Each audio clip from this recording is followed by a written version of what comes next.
معزز سامعین، واجب الاحترام بزرگوں اور دوستوں، آپ علیہ السلام کی زندگی نبوت کے بعد وہ 23 برس ہے، جس میں 13 سال آپ علیہ السلام نے مکے میں گزارے ہیں اور 10 سال آپ علیہ السلام نے مدینے میں گزارے ہیں۔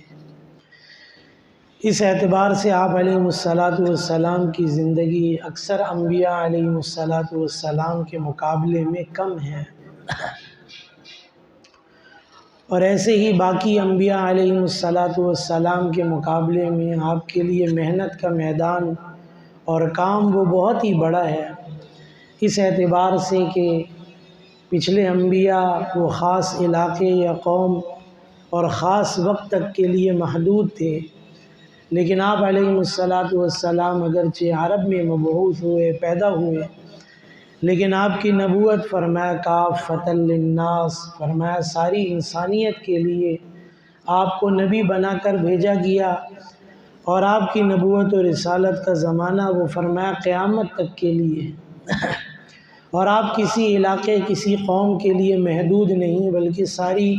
انسانیت کے لیے جو آپ کے بعد آنے والے ہیں سب کے لیے آپ علیہ السلام کو نبی بنا کر بھیجا گیا۔ اور جیسے پیچھے انبیاء آتے رہے اور ان پر کتابیں نازل ہوتی رہیں، تو ہر اس کے ساتھ پچھلی کتاب منسوخ ہوئی یا اس میں کچھ تبدیلیاں ہوئیں، کچھ احکامات تبدیل کیے گئے، ایسے ہی آپ علیہ السلام پر قرآن کریم کو نازل کیا گیا، تو پھر مستقل اس کے اندر احکامات دے دیے گئے، اور فرمایا ان الدین عند اللہ الاسلام، فرمایا دین اللہ کے نزدیک قابل قبول کون سا ہے، تو فرمایا وہ اسلام ہے، وہ دین ہے جو آپ علیہ السلام پر نازل کیا گیا، جو آپ علیہ السلام لے کر آئے، اب قیامت تک سب کے لیے ہدایت اور کامیابی فرمایا انہی احکامات کے اندر ہے جو آپ علیہ السلام نے سکھائی اور بتائی ہیں۔ 13 سالہ اکثر جو دور آپ علیہ السلام کا گزرا وہ تو بہت زیادہ دعوت میں گزرا، اس میں مشرکین مکہ بھی تھے اور دیگر عرب جو قبائل تھے قریب کے وہ بھی لوگ اس کے اندر شامل تھے، لیکن آپ علیہ السلام کا جو مدنی دور ہے وہ نہ صرف بہت ساری چیزوں میں جو ہے علاقائی کیا صورتحال ہو تو اس میں کیا کرنا چاہیے اس کی طرف بھی رہنمائی کرتا ہے،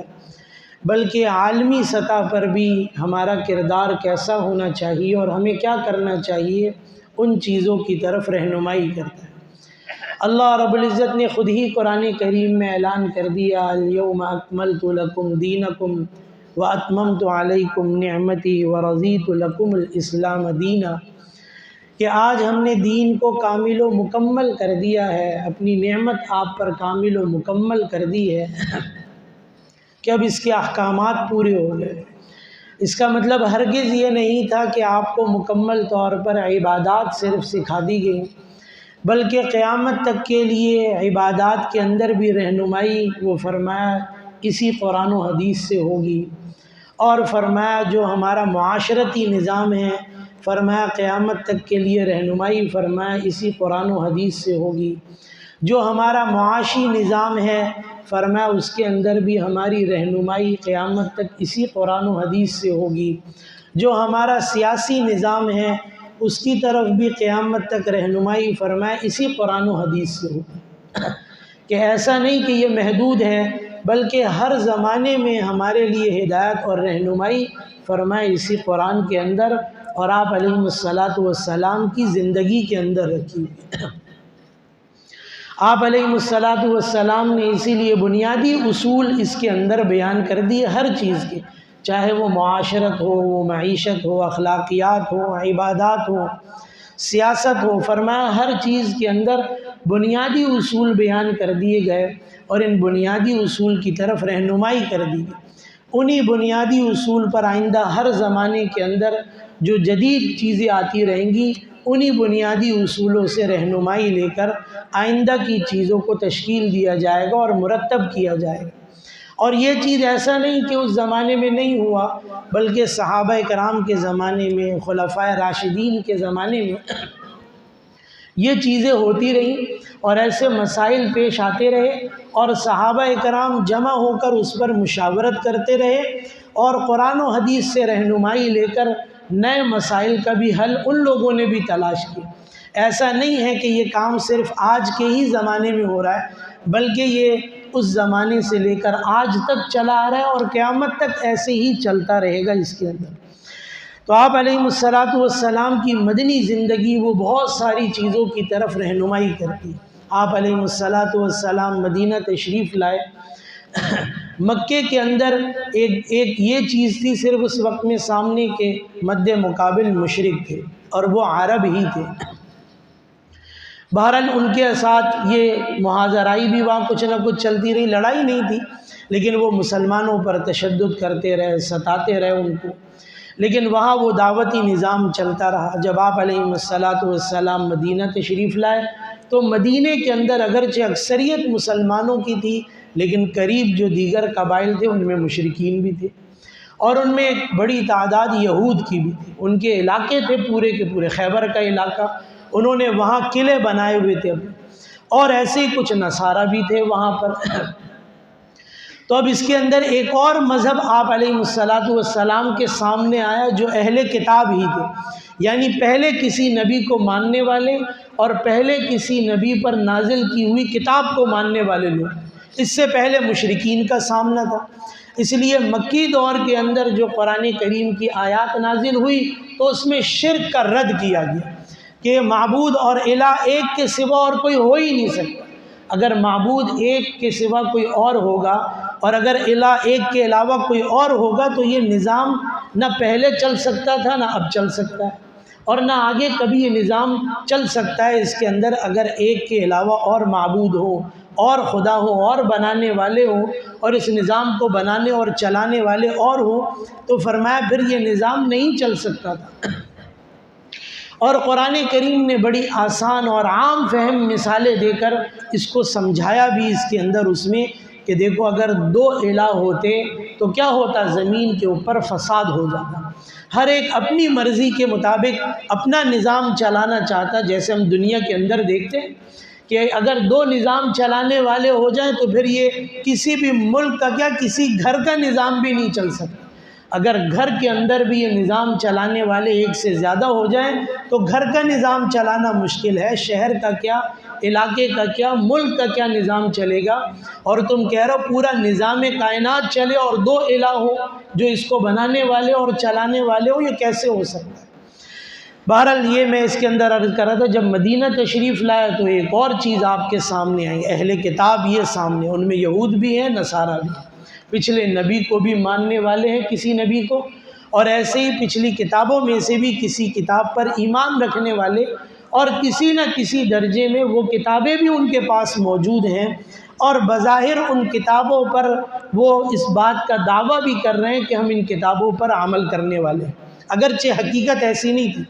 نہ یہود ان کے پاس صحیح معنوں میں وہ کتاب، اور اگر کتاب تھی بھی تو بھی وہ اپنی کتاب پر عمل پیرا نہیں تھے۔ ایسے ہی نصارہ کا بھی حال تھا کہ اگر کتاب ہے بھی صحیح، اگر ان کے پاس صحیح طور پر موجود ہے تو بھی وہ صحیح معنوں میں اپنی کتاب پر عمل پیرا نہیں تھے۔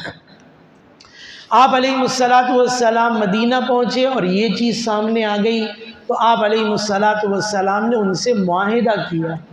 کہ یہ بہرحال دوسرے مذہب کے ہیں، اہل کتاب میں ہی سے ہیں، لیکن مدینہ کے رہنے والے لوگ ہیں، تو ان سے معاہدے کیے گئے اور مدینہ کے اندر رہنے کے اعتبار سے کچھ شرائط طے کی گئی،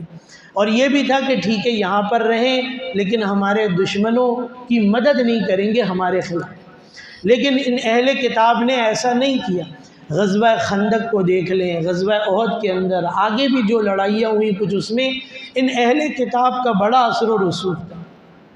اس غزوہ خندق کے لیے مشرکین مکہ کو اور دیگر عرب قبائل جو مشرکین تھے ان کو تیار کرنے والے یہ یہودی، اور اس کے لیے اس بات پر تیار کیا گیا کہ مکمل اسلحہ ہم فراہم کریں گے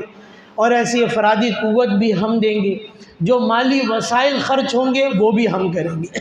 جو آج بھی یہود کر رہے ہیں. یہ میں مثال دے رہا ہوں جو آج بھی یہود کر رہے ہیں. یہود دنیا کے اندر اتنی بڑی تعداد میں نہیں ہے، اور اسرائیل چھٹاک بھر کا ہے، چھوٹا سا ملک ہے، اتنا بڑا ملک نہیں. لیکن اور اس کے پیچھے جو دیگر ممالک ہیں، چاہے برطانیہ ہو، امریکہ ہو، وہاں یہودیت نہیں ہے عام طور پر، بلکہ وہاں عیسائیت ہے. اصل مذہب ان کا عیسائیت ہے. لیکن اس کے لیے ان کو تیار کرنا کہ ہماری جنگ میں تم ہمارے حصے دار بنو گے اور ہماری معاونت کرو گے. ہم کیا کریں گے؟ ہم اپنے مالی وسائل تم پر خرچ کریں گے، تمہیں مالی امداد اور تعاون ہم فراہم کریں گے. آج بھی اس وقت بھی ایسے ہی کیا گیا کہ ان مشرکین مکہ کو اور دیگر مشرک عرب قبائل کو تیار کیا گیا اس کے اوپر. اور بہرحال افرادی قوت تو نہیں دی ان لوگوں نے، ڈر کے مارے اس کے اندر کہ اگر مشرکین مکہ کو اور مشرکین کو شکست ہو گئی تو ہمارے لیے رہنا مشکل ہو جائے گا، اور اس کی وجہ سے ان کو یہ نقصان بعد میں اٹھانا پڑا. لیکن اپنے وسائل خرچ کیے، ان کو مالی امداد فراہم کی مشرکین کو اس لڑائی کے اندر. اللہ رب العزت کی طرف سے مدد تھی، مسلمانوں کو فتح ہو گئی، اور بہرحال مشرکین کو ہٹنا پڑا، پیچھے واپس چلے گئے. اور اس کے بعد پھر کچھ فیصلے کیے گئے جس کے اندر ان پر نہ صرف پابندیاں لگی بلکہ ان کے بعض قبائل کو اور ان کے جوانوں کو جو لڑنے کے قابل تھے قتل بھی کیا گیا، اور جو ان کا مال تھا وہ بھی مسلمانوں نے اپنے قبضے میں کیا. اور یہاں تک آہستہ آہستہ ان کے اوپر زور دیا گیا کہ وہ مدینے سے نکل گئے. پہلے مدینے سے نکالا گیا، میں نے یہ بات پہلے بھی عرض کی تھی. پھر آپ علیہ السلام نے فرمایا کہ عرب ہی سے ان کو نکال دو، جزیرہ عرب میں ان کے لیے رہنے کی کوئی گنجائش نہیں ہے. اور حضرت عمر رضی اللہ تعالیٰ عنہ کے زمانے میں ایسا ہو بھی گیا.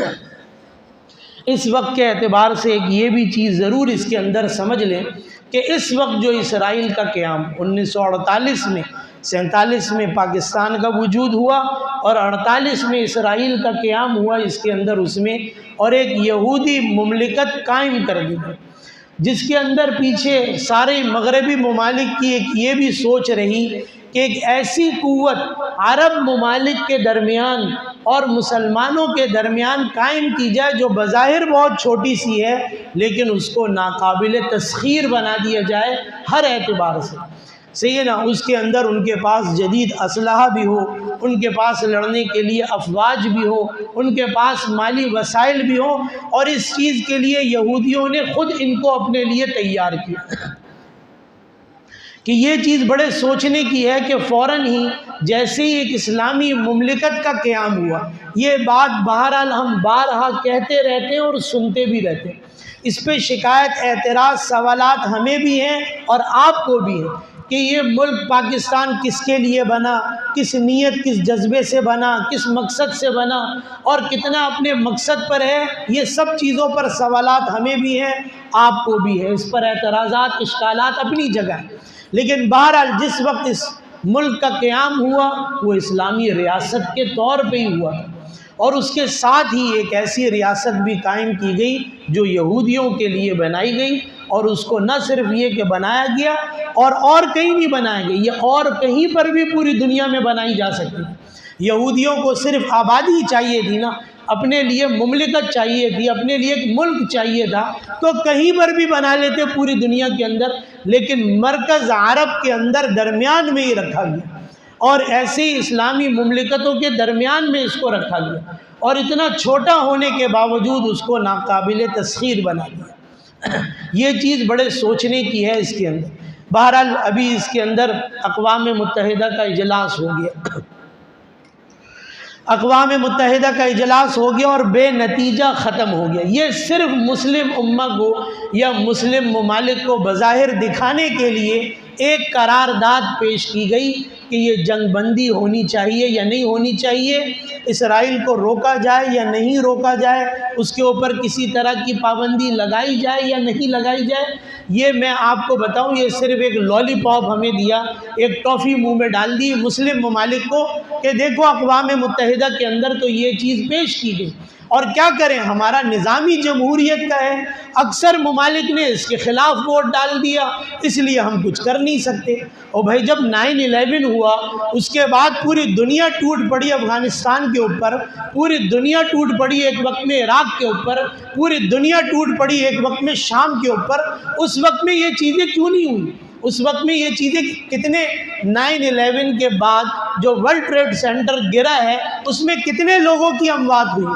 کتنے لوگ مرے اس کے بعد، لیکن کہا گیا یہ دہشت گردی ہے ہمارے خلاف، اور اس کے اندر جو لوگ ملوث ہیں ان کو صفحہ ہستی سے مٹا دیں گے۔ اور اس کے لیے سارے ممالک جمع ہو گئے، اور نہ صرف اس کے اندر جو سارے جو کفر جو ایسے ممالک ہیں جو کافر ہیں، غیر اسلامی ہیں، نہ صرف وہ متحد ہو گئے بلکہ اس کے اندر غیر جانبدار وہ بھی نہیں رہ سکے، بلکہ مسلم ممالک کو بھی اپنے ساتھ معاون بنا لیا۔ عراق کے اندر لڑائی کے اندر مسلم ممالک کو بھی اپنے ساتھ ملا لیا گیا، شام کے اندر مسلم ممالک کو بھی اپنا معاون و مددگار بنا لیا گیا، اور ایسے ہی اس کے اندر جو نتائج سامنے آئے اور جو ہلاکتیں ہوئی وہ سب کے سامنے ہیں۔ یہ چیز زور لگتا رہا کہ بھئی ایٹمی قوت ہے عراق اور ایٹم بم مار دے گا، پورا عراق تہس نہس کر دیا، جلا کے ختم کر دیا اس کے، پورے شام کی کیا حالت ہے وہ ہمارے سامنے۔ جہاں وہ چیز علاقائی طور پر، ملکی طور پر قابو میں نہیں آ سکی کہ وہاں آپس کے سیاستدان حکمران آپس میں لڑے اور وہ ملکی نظام ہمارے ماتحت ہو جائے، جہاں یہ نہیں ہو سکا وہاں یہ چیزیں کی گئیں اور حملہ کر کے ان چیزوں کو ختم کیا گیا۔ کتنے بچے اس کے اندر مارے گئے، شہید ہوئے، کتنی عورتیں شہید ہوئیں، کتنے بوڑھے جوان، کتنے لوگوں کی ہلاکتیں ہوئی، آج اس کا اندازہ نہیں لگایا جا سکتا۔ یہ چیز دیکھنے کی ہے اس کے اندر کہ یہ ذرا سی قرارداد اس کے اندر پیش کی گئی اور یہ بات رکھ دی گئی بھئی جمہوریت ہے، اکثریت نے مخالفت کر دی اس لیے ہم کچھ نہیں کر سکتے، بلکہ ہم یہ درخواست کرتے ہیں اسرائیل سے کہ وقتی طور پر جنگ بندی کی جائے تاکہ وہاں لوگوں کی امداد کی جا سکے، ان کو ادویات اور کھانا پینا پہنچایا جا سکے، اور وہاں بھرے مجمع کے اندر ایسی عالمی قوتیں اور ایسی بڑے طاقتور اسلامی ممالک کے ہونے کے باوجود اسرائیل نے اس قرارداد کو بھی سب کے منہ پر مار دیا۔ جاؤ میں نہیں مانتا اس کو، یہ جو تم نے جو 100 لوگوں نے بھی جو یہ بات بھی خالی کہی ہے کہ یہ بات بھی میں نہیں مانتا، نہیں تسلیم کر سکتا، اس کو وہاں اس اجلاس سے کسی کو اٹھانے کی بھی قوت نہیں۔ ایک تو یہ بات، دوسری اگلی بات اس کے اندر 57 اسلامی ممالک یہ جمع ہوئے، اسلامی سربراہی جو مملکتیں ہیں ان کا اجلاس ہوا، 57 ممالک اس کے اندر جمع ہوئے۔ اس میں ٹھیک ہے میں یہ کہوں گا بہت سے ممالک کمزور ہیں، مالی طور پر معاشی طور پر کمزور ہیں، لیکن بہت سے ممالک مالی طور پر بہت ہی مضبوط ہیں، بلکہ اتنے مضبوط ہیں اگر وہ معاشی طور پر کچھ پابندیاں لگا دیں، زیادہ بھی نہیں، صرف کچھ پابندیاں لگا دیں تو یہ سارا کفر ان کے سامنے گھٹنے ٹیک دے گا، اتنی طاقت رکھتے ہیں وہ بظاہر اس کے اندر۔ وجہ بتاتا ہوں کہ کیوں نہیں ہو رہی یہ چیزیں بظاہر اس میں۔ بہرحال یہ 57 ممالک جمع ہوئے اور سب نے خالی تقریریں کی اور پورا اجلاس بے نتیجہ ختم ہو گیا، کوئی فیصلہ نہیں کر سکے۔ کچھ ممالک نے تجویز بھی دی کہ کچھ پابندیاں لگا دیں، کم از کم اتنی تو قرارداد منظور کر لیں کہ اسرائیل دہشت گرد ہے، وہاں معصوم بچے مارے جا رہے ہیں، وہاں عورتیں ماری جا رہی ہیں، وہاں جو مریض اسپتالوں میں اسپتال تباہ کر دیے ان لوگوں نے، کم از کم اتنا تو کر دیں اس کے اندر اس میں کہ اس ملک کو دہشت گرد قرار دے دیں۔ یہ 57 ممالک کے اندر اتنی بھی ہمت نہ ہوئی کہ وہ یہ صرف قرارداد منظور کریں بلکہ اس کو بھی رد کر دیا گیا کہ ہم نہیں کر سکتے۔ یہ سوچنے کی بات ہے کہ ہم یہ قابل غور قابل فکر بات ہے ہمارے لیے یہ چیز کہ یہ چیزیں ہم کیوں نہیں کر پا رہے۔ میں ایک مختصر سا خیر واقعہ صرف اس کے اندر بیان کر دوں۔ اسلامی تاریخ کے اندر چیزیں چلتی رہیں، اسلامی ریاستیں حکومتیں چلیں،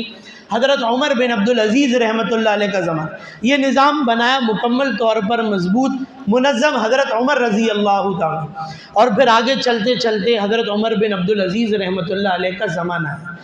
یہی بصرہ کا یہ عراق کا علاقہ ہے، وہاں کے گورنر نے خط لکھا حضرت عمر بن عبدالعزیز رحمۃ اللہ علیہ کو کہ جتنا یہ زکوٰۃ اور یہ عشر وغیرہ جتنا جمع ہوتا ہے یہ ریاستی نظام کے اندر وہ سارا مال جمع ہوا، اور جتنا ہم کو خرچ کرنا تھا ہم نے خرچ کر دیا، یہ مال اب ہمارے پاس بچ گیا، ابھی بھی ہمارے پاس رقم بچ گئی ہے،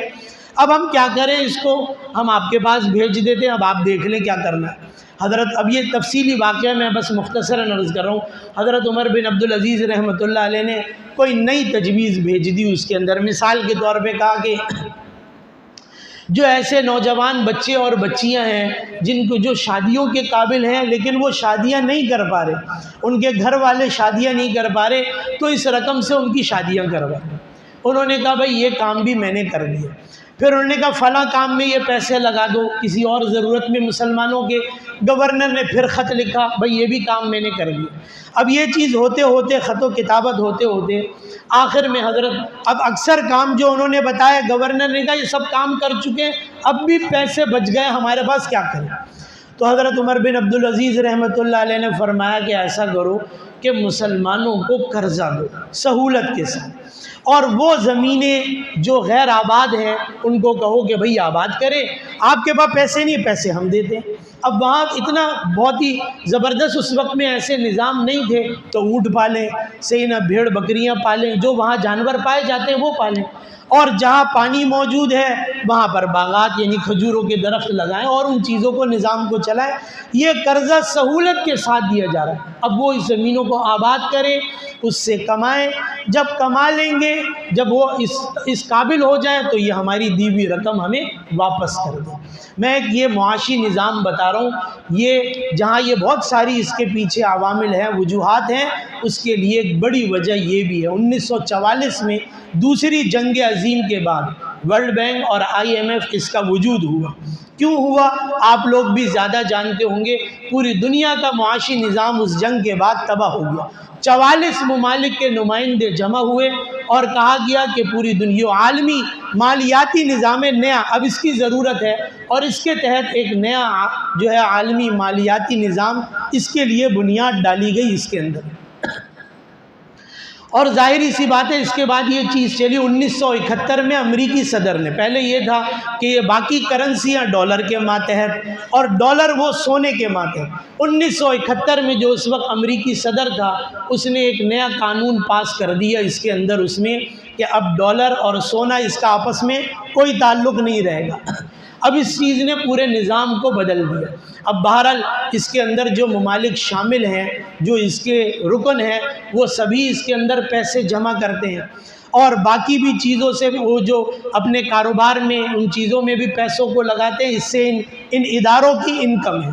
اور اس کا بنیادی مقصد کیا تھا کہ جن کے معاشی حالات خراب ہوں ان کی امداد کی جائے، ان کی معیشت کو مستحکم کیا جائے۔ اصل یہ پٹی دکھائی گئی اور یہ چیز ان کو سجھائی گئی پوری دنیا کو اس کے اندر کہ بھئی پوری دنیا کی معاونت کریں گے، پوری دنیا کی امداد ہوگی، اور جو ممالک ایسے کمزور ہوں گے ان کو معاشی طور پر مستحکم کیا جائے گا۔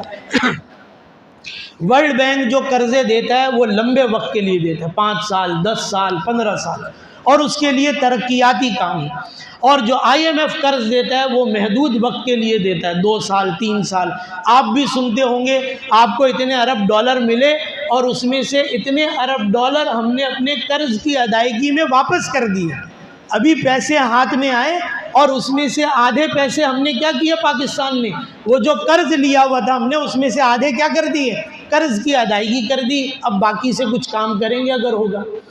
یہ بہرحال پوری مسلم امت کے اندر ہی یہ چیز رہی۔ ایک تو پورا معاشی نظام جو ممالک مضبوط ہیں، عرب ممالک جو مضبوط ہیں، وہ بھی بہرحال اس وجہ سے مجبور ہیں کہ پورا معاشی نظام ان کے ہاتھوں میں، اور وہ ایسا مستحکم اور مضبوط ان کے ہاتھوں میں ہے کہ ان کو بھی اس چیز کا اندازہ ہے کہ اس نظام سے اگر ہم نے نکلنا چاہا تو ہماری معیشت بھی تباہ و برباد ہو جائے گی۔ سلطنت عثمانیہ کا جو زوال ہوا ہے اس کی ایک بڑی وجہ اس کے اندر یہ تھی کہ اس وقت جو عالمی بینک تھا، یہ سلطنت عثمانیہ نے اپنے بینک کو، کیونکہ خلافت عثمانیہ کا ایک بہت بڑا اثر تھا اور بہت زیادہ جو ہے زمینی حصے پر ان کی حکومت بھی قائم تھی، کا اس عالمی بینک سے اپنے آپ کو جوڑا۔ اس کی وجہ سے سب سے بڑا نقصان کیا ہوا کہ ان کا معاشی نظام تباہ ہونے لگا اس کے اندر۔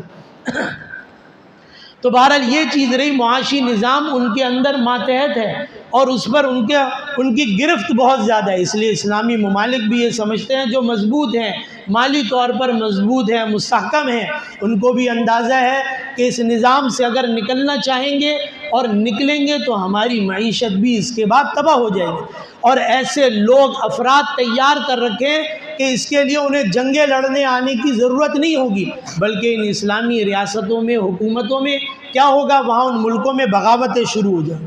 لوگ نیچے سے کھڑے ہو جائیں گے لڑنے کے لیے۔ اس لیے ان کو اپنے ماتحت رکھنے کے لیے، اپنے نظام کو چلانے کے لیے وہ بھی اس کے اندر مجبور ہے، اور ہم جیسے جو ممالک ہیں وہ تو ہیں ہی فقیر، بھائی کیا کریں، اس کے اندر اتنا قرض پہلے ہی لے رکھا ہے اور قرض کی ادائیگی ہم کر نہیں سکتے، اور یہ سب قرض سود کے اوپر ہی لیا گیا، اور اسی لیے ہم اپنے نظام کے اندر بھی ان کے ماتحت ہیں کہ ہم کوئی قانون ایسا پاس نہیں کر سکتے اس کے اندر، اور کوئی ایسی چیز ہم بھی نہیں کر سکتے، کیونکہ ہمارے اوپر ان کا بھی ایسے ہی دباؤ ہے، اور یہ چیز کہ ہماری یہ چیزیں گویا ان کے پاس گروی سی رکھی ہوئی، اگر ہم نے بھی اس نظام کو چھیڑنا چاہا اور اس کے خلاف کرنا چاہا تو ہمارے لیے بھی یوں نقصان ہو۔ اس لیے یہ چیز، میرے کہنے کا مقصد جو میں نے پہلے واقعہ بیان کر دیا کہ یہ ایک بہت بڑی چیز ہے کہ اپنے آپ کو معاشی طور پر مستحکم کرنا، اپنے آپ کو معاشی طور پر مستحکم کرنا، یعنی ہمارا ملک اب ایسا ہے، ایسی صورتحال ہے کہ ہمیں نہانے کے لیے صابن نہیں مل رہا، اور سر دھونے کے لیے ہمیں شیمپو نہیں مل رہا، سر میں لگانے کے لیے ہمیں تیل نہیں مل رہا۔ 77 سال ہو گئے ہمیں ملک بنائے ہوئے اور ہمارے پاس پیسہ بھی نہیں ہے، ہم غریب ملک ہیں، پھر بھی یعنی اتنے قرض تلے بوجھ تلے دبے ہوئے ہیں، پھر بھی اس کے بعد حالت کیا ہے کہ ہم باہر سے چیزیں منگوا کر عیاشیوں میں لگے ہوئے، ہم کھانے پینے کی چیزوں سے لے کر، آج میری بھی حالت یہ ہے کہ میں پاکستان کی بنی ہوئی دوائی پر نہ اعتبار کرتا ہوں نہ استعمال کرتا ہوں۔ آج ہمارا گویا اسلام اور ہمارا دین ہی اتنا کمزور ہو گیا، ایک مسلمان اخلاقی طور پر اتنا کمزور ہو گیا کہ وہ یہ چیزیں کر ہی نہیں سکا اس کے اندر، اور اس کے بعد اتنا جو ہے، وہی میں نے کہا کہ اتنا کمزور معاشی طور پر ہونے کے باوجود ہم چیزیں باہر ممالک سے منگا کر ہم چیزیں استعمال کر رہے ہیں، گاڑی ہمیں باہر کی چاہیے، فون ہمیں باہر کا چاہیے، کھانا پینا ہمیں باہر کا چاہیے۔ میں نے گزشتہ جمعوں میں بھی یہ بات عرض کی تھی کہ میری اور آپ کی حالت ایسی ہے کہ ہم انہی کی کمپنیوں کے بنائے ہوئے پانی کے بغیر زندہ نہیں رہ سکتے، کیا کریں، ہماری ایسی حالت ہے کہ ہمارے پاس کوئی چیز ہو، ہم معاشی طور پر اتنا کمزور ہو گئے کہ ہمارے پاس یہ چیزیں نہیں ہیں۔ اس لیے بنیادی چیز، آپ علیہ السلام مدینہ تشریف لائے، پہلی لڑائی ہوئی ہے بدر کی۔ اس لڑائی کا اصل مقصد یوں جنگ نہیں تھا ویسے مشرکین سے، بلکہ اس لڑائی کا اصل مقصد مشرکین کو مالی طور پر کمزور کرنا اور اپنے آپ کو معاشی طور پر مضبوط کرنا تھا۔ بہرحال اللہ کا نظام کچھ اور تھا، وہ جو تجارتی قافلہ تھا وہ نکل گیا اور ابو جہل کے لشکر سے جنگ ہو گئی۔ لیکن اس کے بعد، اس غزوہ بدر کے بعد جو قیدی اس میں قید ہو کر آئے، اس وقت میں یہ چیز سوچی گئی، صحابہ کرام نے مشورہ چل رہا ہے صحابہ کرام سے کہ کیا کیا جائے۔ اب اس میں مختلف رائے آئی، اس میں ایک رائے اس میں حضرت ابو بکر صدیق رضی اللہ تعالیٰ عنہ کی یہ بھی آئی، اگرچہ اللہ رب العزت نے اس کو پسند نہیں کیا اور قرآن کریم میں اس کو بیان کیا، لیکن میں وجہ بیان کر رہا ہوں کہ انہوں نے یہ رائے دی اس کے اندر کہ جو قیدی ہیں ان کو فدیہ لے کر چھوڑ دیا جائے۔ اس وقت مسلمانوں کی حالت معاشی طور پر کمزور ہے، اکثریت مہاجرین کی، ہم سب مہاجر ہیں، مکے سے آئے ہیں، اپنا مال، اپنے وسائل، چیزیں وہیں چھوڑ کے آئے ہیں، ہم تو یہاں انصار کے رحم و کرم پر ہیں بظاہر، اور ان کے تعاون سے، ان کے امداد سے یہاں پر چل رہے ہیں، ہمارے پاس تو چیزیں ہیں نہیں، اور اس وقت ویسے بھی مسلمان کمزور ہیں، اس لیے بہتر ہوگا کہ فدیہ لیا جائے اور ان قیدیوں کو چھوڑ دیا جائے تاکہ ہم معاشی طور پر مستحکم ہو سکیں۔ اور وہی میں نے کہا شروع سے ایک مالیاتی نظام، زکوٰۃ کا حکم پہلے آ گیا، آپ علیہ السلام کے زمانے میں وہ نظام چلنا شروع ہوا، عشر کا، خراج کا، باقی چیزوں کے یہ نظام چلنا شروع ہے۔ ریاست کی ذمہ داری ہو گئی کہ کہ وہ یہ وسائل کو جمع کرے اور پھر اپنی ضرورت کے مطابق اس کو خرچ کرے، اور پھر اس کے بعد اپنی دفاعی قوت کو مضبوط کرے۔ اس کے اندر میں نے بات یہ شاید پہلے بھی عرض کی، اسرائیل کی ایک پہلے کے وزیر اعظم سے انٹرویو لیا گیا، اتنا چھوٹا سا ملک ہے، آپ کے پاس اتنے اسلحہ ہے، اتنے اسلحے کی ضرورت کیا ہے اتنے چھوٹے سے ملک کو؟ اس نے بڑی، آج بھائی میں نے کہا ہم اپنی تاریخ کو بھول چکے ہیں، ہم آپ علیہ الصلاۃ والسلام کی سیرت کو یوں نہیں جانتے، وہ پڑھتے ہیں، وہ سمجھتے ہیں، وہ جانتے ہیں۔ اس نے کہا کہ جب نبی آپ علیہ الصلاۃ والسلام کا آخری نبی کا انتقال ہوا ہے تو یہ مسلمانوں کی کتابوں میں ہی یہ بات لکھی ہوئی ہے، جب ان کا انتقال ہوا تو ان کے گھر میں اتنا تیل نہیں تھا کہ چراغ جلا سکیں، لیکن آپ علیہ الصلاۃ والسلام کے گھر میں 9 تلواریں لٹک رہی تھی اس وقت، 9 تلواریں آپ کے گھر کے اندر موجود تھیں۔ یہ دفاعی طور پر اپنے آپ کو مضبوط کرنا، یہ چیز اس کے اندر ہے، ہمیں یہ چیزیں سوچنے کی ضرورت ہے۔ اب رہ گئی یہ بات جو میں نے معاشی طور پر کہی، اس کے اندر اس میں یہ بات پہلے بھی کہتا رہا، بھائی ہم بائیکاٹ کر دیں گے کیا ہوگا؟ ایک تو یہ کہ اپنے جو ہے، جو ہمارے جو ایسے ادارے ہیں اور جو ہمارے ایسے بنانے والے ہیں چیزوں کو، فرمایا اپنے ملک کو معاشی طور پر مضبوط کرنا۔ بہرحال یہ چیز ابھی وقتی طور پر تو ہمیں شاید لگے کہ اس کا بظاہر کوئی اثر نہیں ہو رہا، اچھا یہ چیز جو ہے وہ ملکی سطح پر تو نہیں ہو رہی، نہ پابندیاں ہیں، لیکن عوام میں بات چل رہی، لوگوں کے اندر خود اس چیز کی سوچ اور شعور پیدا ہو رہا ہے۔ بعض بڑے ایسے اسٹور جہاں سے ہم بھی سودا خریدتے ہیں، آپ بھی خریدتے ہیں، جاتے ہیں، وہاں ایک کام ان لوگوں نے کم از کم یہ کیا، جو ان کی مصنوعات ہے اس کے اوپر لکھ کے لگا دیا کہ بھئی یہ ان کی مصنوعات ہے، اب آپ کی مرضی آپ خریدیں یا نہ خریدیں۔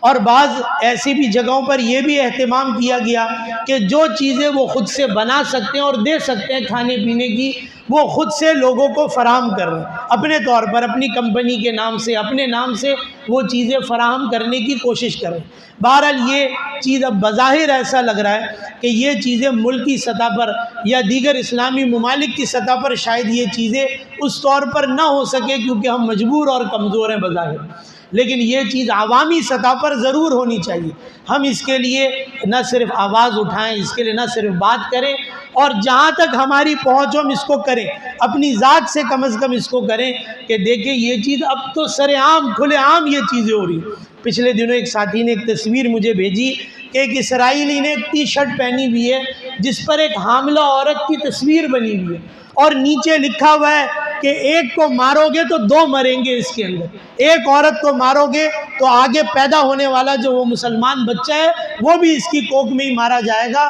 اس کی پیٹ میں ہی مارا جائے گا، اس لیے مارو اس کے اندر۔ یہ تصویریں اور ویڈیوز شاید مجھ سے زیادہ آپ لوگ دیکھ رہے ہوں گے کہ کیسے قیامت کا سماں ہے۔ آخری بات عرض کر دوں کہ ایسے وقت میں، ایسے حالات میں، جبکہ حماس کے پاس جو وہ تنظیم وہاں لڑ رہی ہے،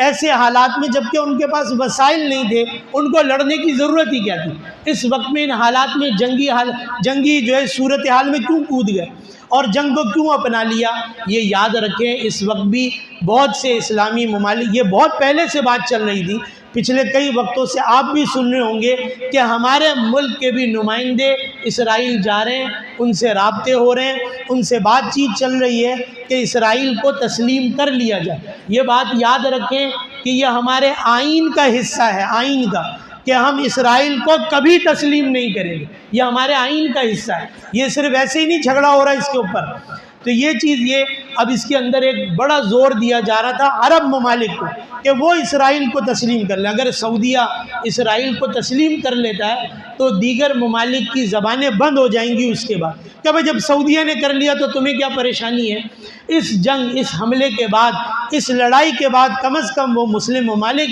اپنے اس اقدام سے جو آگے شاید اٹھا لیتے اس سے وقتی طور پر ابھی پیچھے ہٹ گئے۔ ان کو پتہ تھا اس وقت فلسطین کو بھی، حماس کو بھی، کہ اس کے پیچھے ہماری جانیں جائیں گی اور جا رہی ہیں، اور وہ بھی ان کو پتہ تھا کہ سالوں سے جا رہی ہیں، یہ کسی صورت ہمیں چھوڑیں گے نہیں، لیکن ایسا نہ ہو کہ ہمارے اسلامی ممالک ہی اس کو تسلیم کر لیں، پھر تو گویا ہمارا نام و نشان ہی ختم ہو جائے گا، پھر فلسطین کا کوئی وجود ہی نہیں رہے گا۔ اور یہ بات یاد رکھیں، عرب اسرائیل جنگ ہو چکی ہے، عرب اسرائیل جنگ جس میں عربوں کو شکست ہو گئی تھی، عرب ہار گئے اس کے اندر، اس میں